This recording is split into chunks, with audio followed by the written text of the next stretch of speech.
وقال الله عز وجل في مقام آخر الذين يتبعون الرسول النبي الأمي الذي يجدونه مكتوبا عندهم في التوراة والإنجيل يأمرهم بالمعروف وينهاهم عن المنكر ويحل لهم الطيبات ويحرم عليهم الخبائث۔ تمام قسم کی تعریفات مالک العلام ذوالجلال والاکرام وحدہ لا شریک مالک کائنات اور خالق ارض و سما کے لیے لاکھوں کروڑوں درود و سلام اس ہستی اقدس و مقدس کے اوپر جن کا نام نامی اسم گرامی جناب محمد الرسول اللہ صلی اللہ علیہ وسلم ہے۔ سامعین محترم، ماہ ربیع الاول کی آمد ہے۔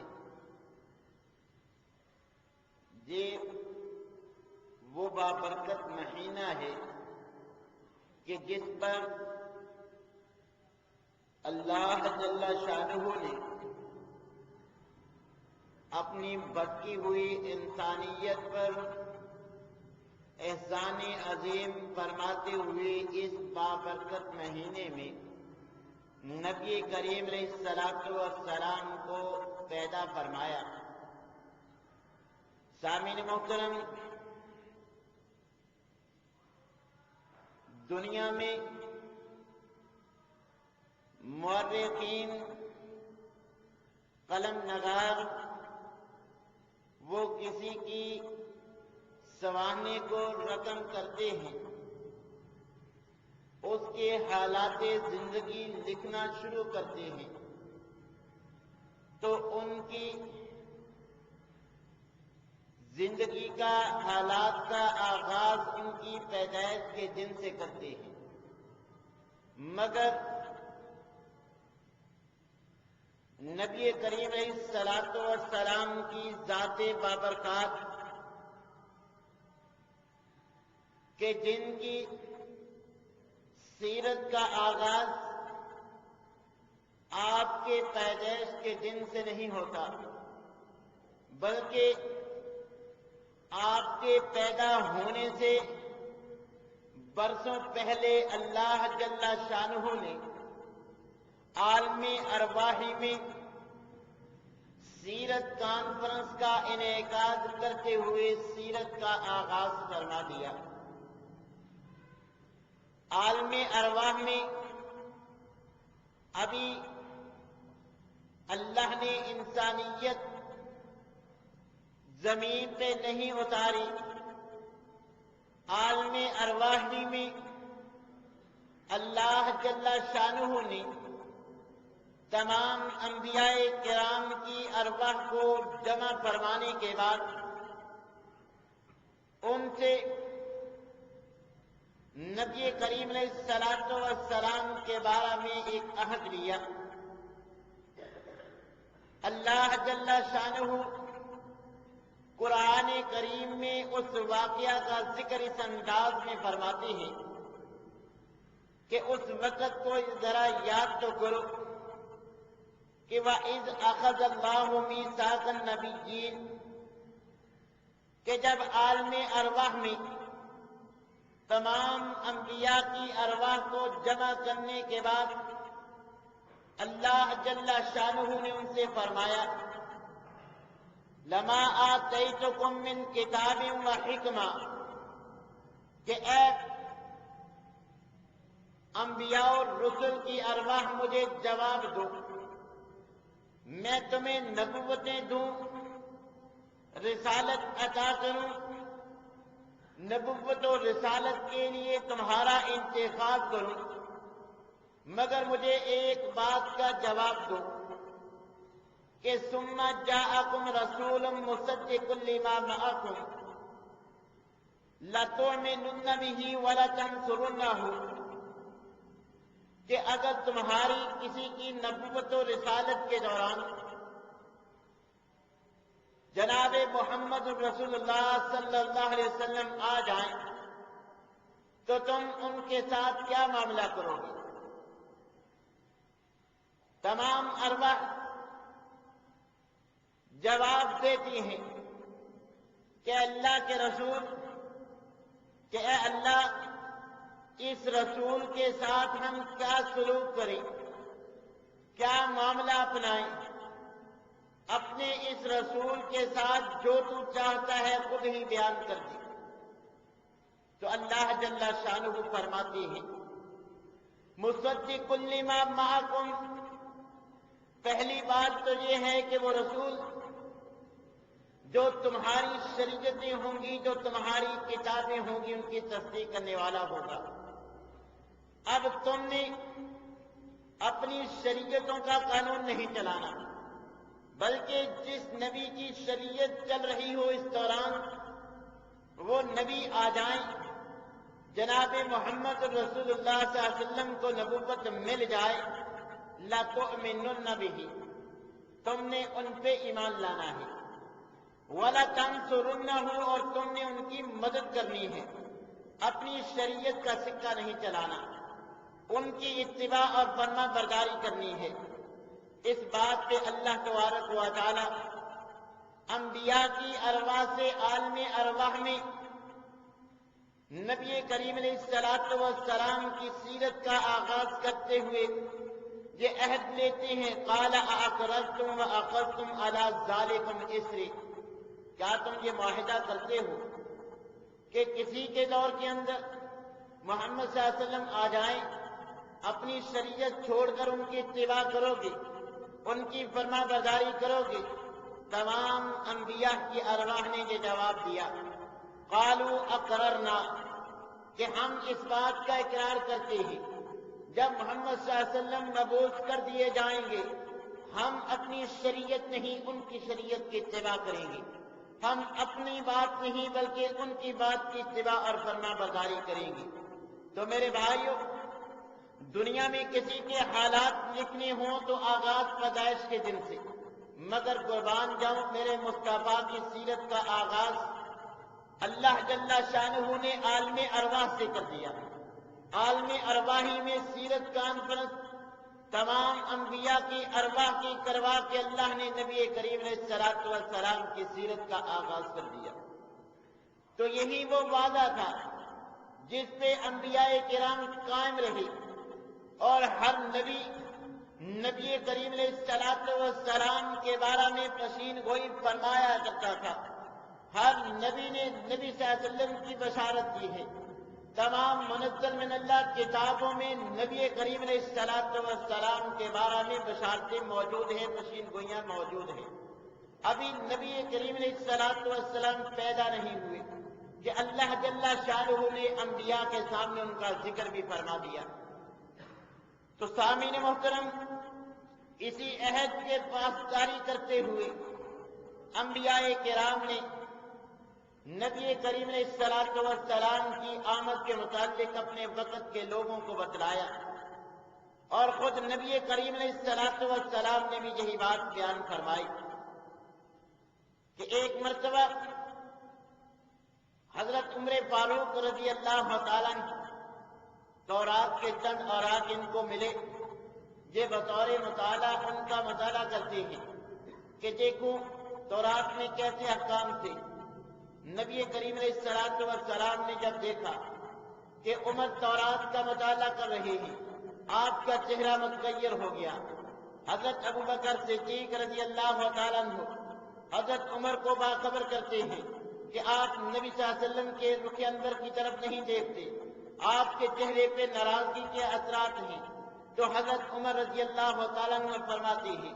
اے اللہ کے رسول، میں یہ اس لیے نہیں پڑھتا کہ ان پہ عمل کروں گا، بلکہ میں تو مطالعہ کی خاطر، معلومات کی خاطر ان کو پڑھ رہا ہوں۔ تو نبی کریم علیہ السلام نے فرمایا کہ اے عمر،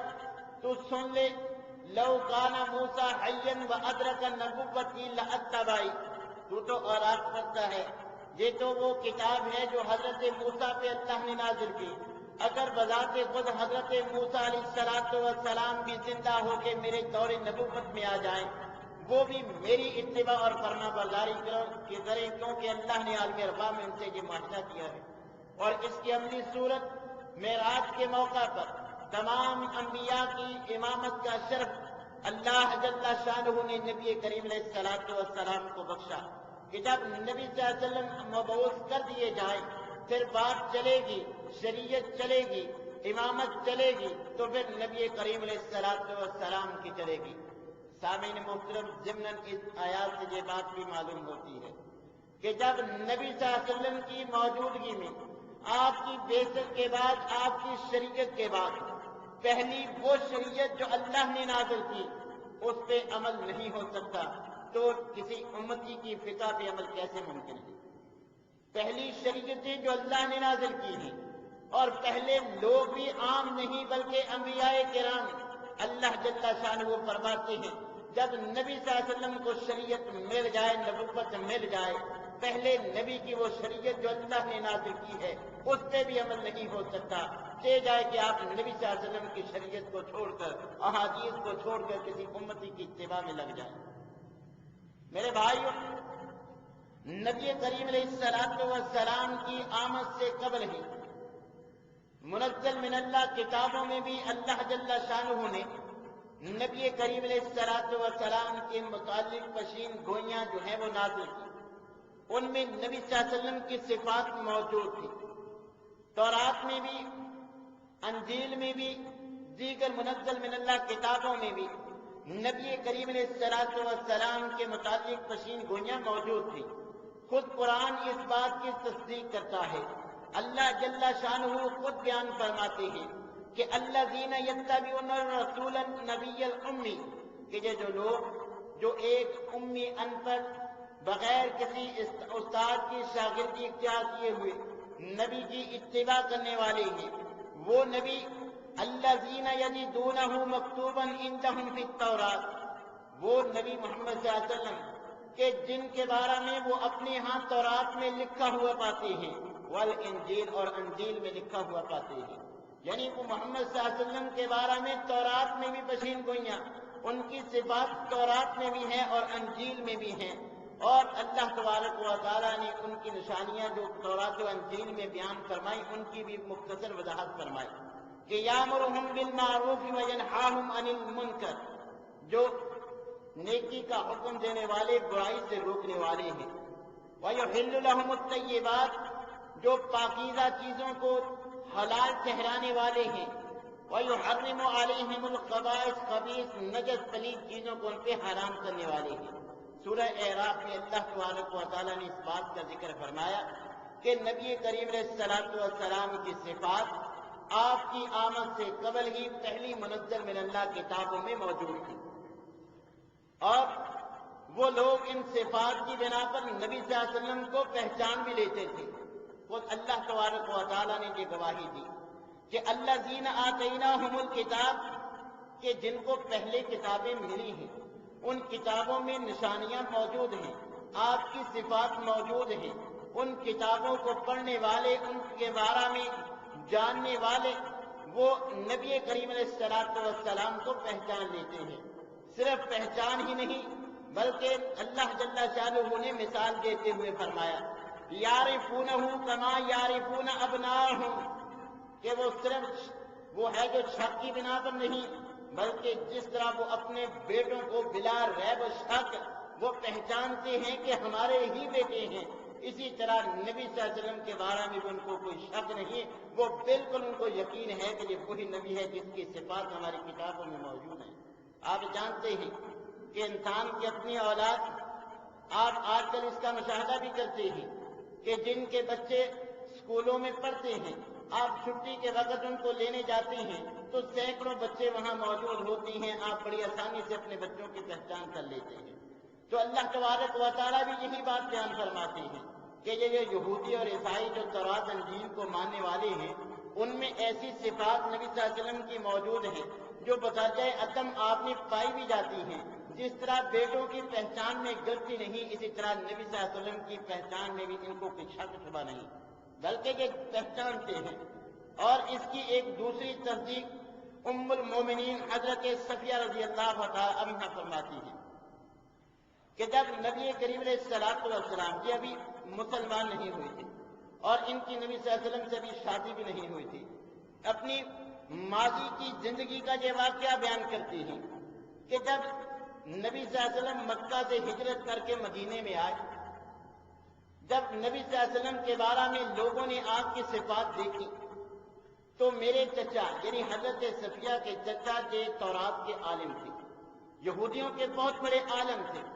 یہ ایک دن ہمارے گھر تشریف لائے، یعنی جو تورات کا علم رکھنے والا تورات کا عالم تھا وہ حضرت صفیہ کا چچا تھا رضی اللہ تعالیٰ عنہ۔ یہ ان کے گھر آیا تو میرے والد نے، حضرت صفیہ بیان فرماتے ہیں، میرے والد نے میرے چچا سے جو تورات کا عالم تھا اس سے پوچھا کہ بھئی یہ جو مدینہ میں نبی آیا ہے تو کیا جو تورات میں ہماری کتاب میں صفات بیان ہوئی ہیں وہ صفات اس میں پائی جاتی ہیں؟ حضرت صفیہ بیان کرتی ہیں کہ میرا چچا جو تورات کا عالم تھا، میرے والد کو ہمارے گھر میں اور کوئی نہیں تھا، ہم تین موجود تھے، میں اپنے کانوں سے سن رہی تھی کہ میرے چچا نے جو تورات کا عالم تھا میرے والد کے سامنے اقرار کیا، ہاں واقعتاً کہ نبی تو وہی ہے جس کا ہماری کتاب میں صفات موجود ہیں۔ تو میرے والد نے پوچھا کہ بھئی ہم تو اس نبی کے منتظر تھے، ہماری کتاب بھی اس کی تصدیق کرتی ہے، تو اب کیا خیال ہے ہم اس پہ ایمان لے آئیں؟ تو میرے چچا نے میرے والد کو جواب دیا کہ واقعتاً نبی تو وہی ہے، صفات بھی اس میں پائی جاتی ہیں، مگر ہم ایمان نہیں لائیں گے، ڈٹ کے مقابلہ کریں گے۔ تو بہرحال وہ لوگ نبی صلی اللہ علیہ وسلم کی صفات کی بنا پر آپ کو جان چکے تھے، پہچان چکے تھے، اور یہ بھی کہ پہلی کتابوں میں نبی صلی اللہ علیہ وسلم کی صفات جو ہے وہ موجود تھی۔ عطا بن یسار رضی اللہ تعالیٰ عنہ ان سے ابن عمر بن عاص رضی اللہ تعالیٰ عنہ سوال کرتے ہیں کہ تم تورات کو جاننے والے ہو، تورات پڑھتے رہے ہو، تو آپ تورات میں جو نبی صلی اللہ علیہ وسلم کی صفات بیان ہوئی تھی، جو نشانیاں تورات میں موجود تھی، ان کے بارے میں تو مجھے بتلاؤ۔ نبی کریم علیہ السلام کے متعلق تو تورات میں صفات تھیں، نشانیاں تھیں۔ عطا بن یسار رضی اللہ تعالیٰ عنہ بیان کرتے ہیں کہ تورات میں نبی صلی اللہ علیہ وسلم کی یہ نشانی اللہ نے بیان کی تھی کہ وہ اللہ کے بندے ہوں گے اور رسول ہوں گے۔ دوسری نشانی یہ کہ وہ سخت دل نہیں ہوں گے بلکہ نرم دل ہوں گے۔ تیسری نشانی یہ ذکر ہے کہ وہ بازاروں میں شور شرابہ کرنے والے نہیں ہوں گے۔ چوتھی اس کی نشانی جو تورات میں بیان ہوئی ہے نبی صلی اللہ علیہ وسلم کی وہ یہ کہ آپ معاف کرنے والے ہوں گے، اپنے دشمنوں کو معاف کر دینے والے ہوں گے۔ اور پانچویں نشانی تورات میں جو اللہ نے نبی صلی اللہ علیہ وسلم کی بیان کی تھی کہ وہ جب تک تیری ملت سیدھی نہ کر کے اس وقت تک آپ کو وفات نہیں آئے گی، موت نہیں آئے گی۔ یہی کعب بن احبار رضی اللہ تعالیٰ عنہ تورات کا علم رکھنے والے، تورات کو پڑھنے والے، جاننے والے، یہ بھی نبی کریم علیہ السلام کی تورات میں یہی صفات جو ہے وہ بیان کرتے ہیں کہ نبی صلی اللہ علیہ وسلم کی آمد سے، ان کی پیدائش سے، ان کی نبوت سے قبل ہی اللہ تعالیٰ عنہ نے تورات میں ان کی صفات جو ہے یہ بیان کی تھی۔ اور اسی طرح آج بھی جو بائبل موجود ہے اس کے تورات کے حصے کتاب الاستثناء میں حضرت موسیٰ علیہ السلام کے حوالے سے یہ الفاظ موجود ہیں کہ خدا نے کہا ہے کہ میں ان کے لیے انہی میں سے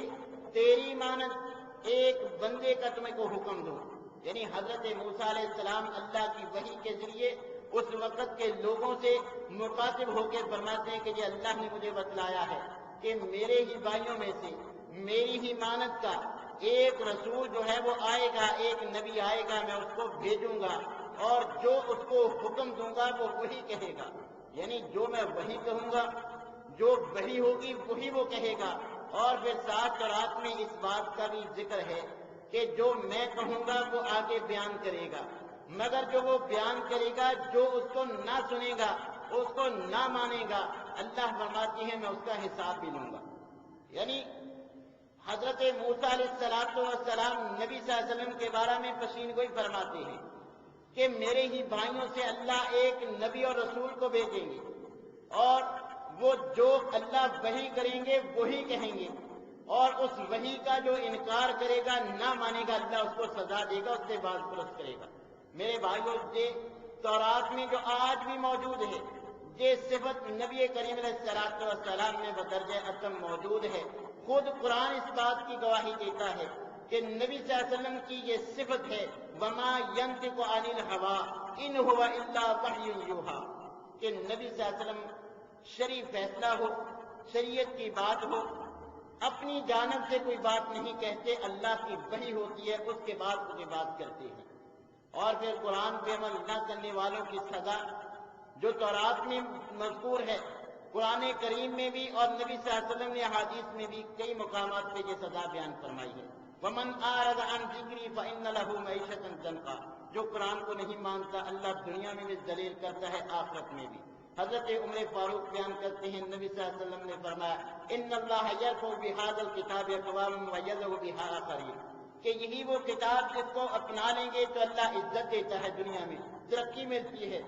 مگر یہی وہ قرآن ہے جسے پسے پشت ڈالنے کی وجہ سے قومیں جو ہیں وہ ذلت کا شکار ہوتی ہیں۔ تو میرے بھائیوں، یہ صفت جو تورات میں حضرت موسیٰ علیہ السلام کی زبان سے آج بھی موجود ہے، یہ نبی صلی اللہ علیہ وسلم کی وہ صفت ہے جو آپ میں بدرجہ اتم موجود تھی۔ اسی طرح ہندوؤں کی ویدوں میں بھی نبی کریم علیہ السلام کی آمد سے قبل ہی آپ کے بارے میں نشانیاں، آپ کے بارے میں پشین گوئیاں موجود تھیں۔ آج بھی ہندوؤں کی ویدوں میں نبی صلی اللہ علیہ وسلم کا نام نراشنس، جس کا بیماری جو ہے وہ محمد بنتا ہے، یعنی نراشنس نام جو ہندوؤں کی ویدوں میں موجود ہے، اس کا معنی محمد صلی اللہ علیہ وسلم ہے۔ اور ان ہندوؤں کی ویدوں میں بھی نبی صلی اللہ علیہ وسلم کی بات صفات جو آپ نے پائی دی جاتی ہیں وہ موجود تھی۔ ہندوؤں کی ویدوں میں نبی صلی اللہ علیہ وسلم کی جو صفات موجود تھی، ان میں سے پہلے نمبر پر کہ آپ میٹھی زبان والے، شیریں کلام والے ہوں گے، آپ خوبصورت ہوں گے، آپ کی خوب تعریف کی جائے گی، اور آپ امن کے علم بردار ہوں گے، آپ کا تعلق جزیرہ عرب سے ہوگا، آپ کی 12 بیویاں ہوں گی، آپ کی سواری اونٹ ہوگی، آپ کو حکمت بھرا کلام دیا جائے گا جو پرہیزگاروں کی ہدایت کا باعث ہوگا، آپ یتیموں کا سہارا ہوں گے، بیواؤں کا محافظ ہوں گے۔ یہ تمام صفات نبی صلی اللہ علیہ وسلم میں بدرجہ اتم موجود تھیں، یہ آپ کی بعثت سے قبل ہی، آپ کی پیدائش سے قبل ہی ہندوؤں کی ویدوں میں یہ تمام نشانیاں نبی صلی اللہ علیہ وسلم کی موجود تھیں۔ تو سامعین محترم، نبی کریم علیہ السلام ابھی دنیا میں آئے نہیں، آپ کی سیرت کا آغاز آپ کی پیدائش سے پہلے ہی جو ہے وہ ہو جاتا ہے۔ یہ نبی کریم علیہ السلام کا اعزاز ہے۔ پہلی جتنی بھی منزل من اللہ کتابیں تھیں، ان میں نبی صلی اللہ علیہ وسلم کی آمد کے بارے میں پشین گوئیاں موجود تھیں۔ جتنے بھی انبیاء کرام آئے، انہوں نے اپنے وقت کے لوگوں کو نبی صلی اللہ علیہ وسلم کے بارے میں خوشخبری دی۔ خود قرآن گواہ ہے کہ حضرت عیسیٰ علیہ السلام اس وقت کے لوگوں سے، اپنے ماننے والوں سے مخاطب ہو کے فرماتے ہیں، وَإِذْ قَالَ عِيسَى ابْنُ مَرْيَمَ یا بنی اسرائیل انی رسول اللہ علیکم،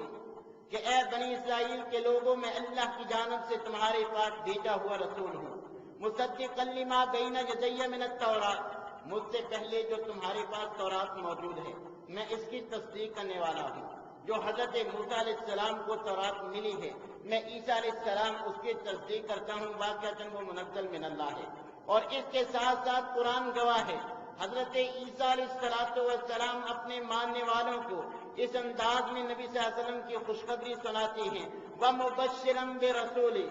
میں تم کو ایسے رسول کی خوشخبری دینے والا ہوں، خوشخبری دے رہا ہوں، یاتی من بعدی، میرے بعد آئے گا، اسمہ احمد، اس کا نام احمد ہوگا۔ یہ میرے بھائیو انجیل برنباس میں یہ الفاظ موجود ہیں، کہ حضرت عیسیٰ علیہ السلام نے اس انداز میں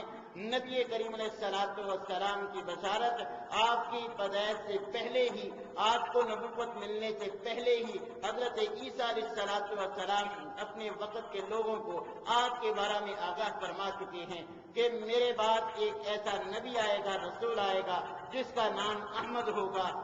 تو اللہ تبارک و تعالیٰ نے پہلے انبیاء کے ذریعے بھی آپ کے بارے میں خوشخبریاں دلوائیں، پہلی کتابوں میں بھی نبی کریم علیہ السلام کی صفات موجود تھی۔ تو سامعین محترم، نبی کریم علیہ السلام اپنی پیدائش کے متعلق فرماتی ہیں کہ میں اپنی والدہ کا خواب حضرت ابراہیم علیہ السلام کی دعا اور حضرت عیسیٰ علیہ السلام کی بشارت ہے۔ حضرت عیسیٰ علیہ السلام کی بشارت تو آپ سن چکے ہیں کہ ان الفاظ میں انہوں نے نبی صلی اللہ علیہ وسلم کا نام بیان کر کے اپنے ماننے والوں کو بشارت دی تھی کہ میرے بعد احمد نامی ایک نبی اور رسول آئے گا۔ اور آپ کی والدہ کا خواب حضرت ارباد بن ساریہ رضی اللہ تعالیٰ عنہ بیان کرتے ہیں کہ آپ کی والدہ نے، سیدہ آمنہ نے یہ بات بیان فرمائی کہ میں نے خواب میں دیکھا کہ میرے اندر سے روشنی نکلتی ہے جس سے بصرہ شہر جو ہے وہ روشن ہو جاتا ہے۔ تو نبی صلی اللہ علیہ وسلم کے آمد کے بعد، بعثت کے بعد اللہ تبارک و تعالیٰ نے تمام علاقوں کو فتح یاب کر دیا،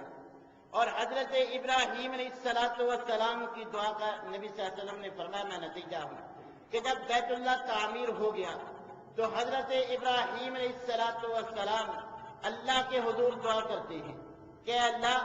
تیرا گھر تو بن گیا، اب تیرے گھر کے لیے ایک خطیب کی، امام کی ضرورت ہے۔ تو لہذا حضرت ابراہیم علیہ السلام اللہ جل شانہ سے ان الفاظ میں دعا کرتے ہیں، ربنا وابعث فیہم رسولا منہم یتلو علیہم آیاتک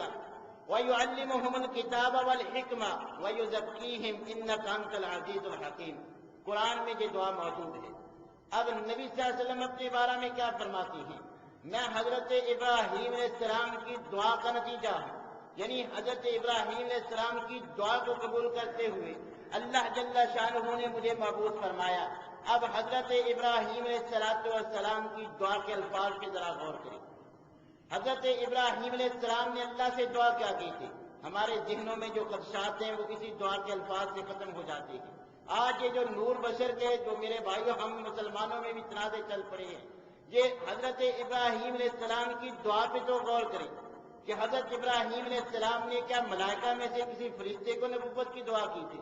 نہیں، بلکہ حضرت ابراہیم علیہ السلام فرماتے ہیں ربنا وابعث فیہم رسولا منہم، اے اللہ انہی لوگوں میں سے، انسانوں میں سے،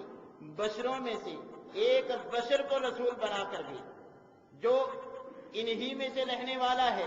جو انہی میں سے جو ہے ہوگا، تو لہذا ان کی بہتر جو ہے تعلیم اور تربیت کر سکے گا۔ اور وہ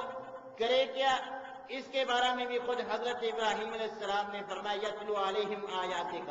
تو وحی کے ذریعے اس کو بتلانا، وہ آیات ان تک پہنچا دے گا۔ وَيُعَلِّمُهُمُ الْكِتَابَ وَالْحِكْمَةَ، وہ قرآن کی اور نبوت کی ان کو تعلیم دے گا۔ وَيُزَكِّيهِمْ، ان کا تزکیہ نفس کرے گا، ان کو پاک صاف کرے گا۔ یہ حضرت ابراہیم علیہ السلام نے اللہ جل شانہ سے بیت اللہ کی تعمیر کے بعد اللہ تعالیٰ سے یہ دعا کی تھی۔ اس دعا کو قبول کرتے ہوئے نبی کریم علیہ السلام کو اللہ جل شانہ نے مبعوث فرمایا۔ آپ صلی اللہ علیہ وسلم کس مہینے میں اور کس تاریخ میں پیدا ہوئے اور آپ کی پیدائش کے واقعات انشاءاللہ العزیز آئندہ خطبہ جمعہ میں ہوں گی۔ اللہ تبارک و تعالیٰ سے دعا ہے کہ جو احسان عظیم اللہ نے نبی صلی اللہ علیہ وسلم کے ذریعے ہم پہ جو ہے وہ فرمایا، ہمیں اس کی قدر کرتے ہوئے نبی صلی اللہ علیہ وسلم کی سیرت کو اپنا کر اپنی نجات کے لیے کوشش کرنے کی توفیق عنایت فرمائے۔ وآخر دعوانا الحمدللہ رب العالمین۔ ان الحمد لله